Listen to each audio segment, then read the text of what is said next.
kulanti wanaagsan daawadayaal ku soo dhawaada channelka Salma Vlog and Entertainment.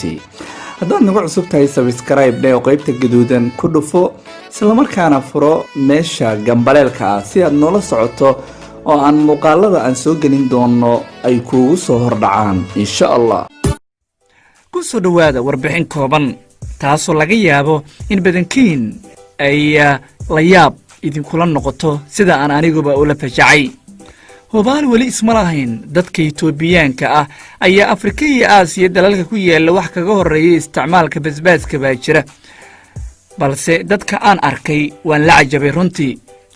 degmada Balakaad ee ka tirsan gobolka Kerala ee dalka Hindiya, dadka waxay safaf dhaadheer u galaan cabitaan la miiray oo liin ah isla markaana sonkor iyo basbaas la isku miray ah.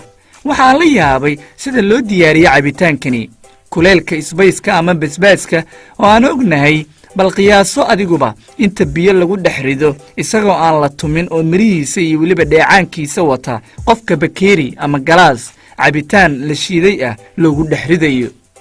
muuqaalkani aad hadda arkaysaan waxa ay dadka diyaar u galayaan bal inay qaataan cabitaankaas la diyaariyey.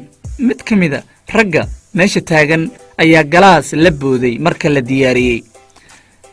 sidaad arkaysaan basbaaskiibuu dadka tusayaa oo uu caddeyn kaga dhigayaa bal cabitaanka iyo macaanidiisa. show waa kuleyl badan yahay, innaga sama ogin. dadka Balakaad waxaa lagu qiyaasaa ku dhowaad 200,000, inkastoo 8 sano ka hor bangiga adduunka tira ahaan qiyaastii ay sameeyeen ay ahaayeen 130,000. Balakaad waa caasimadda gobolka Kerala ee dalka Hindiya. waxa dadkiisu ay yihiin magaaladaas kuwa nolosha ku raadsada xirfado kala duwan oo ay abuurteen. waad ku mahadsan tahay daawashadaada. gudaha daawadayaal intaasaan ku soo gabagabeynayna muuqaalkan oo aad ka daawanayseen channelka Salma Vlog and Entertainment.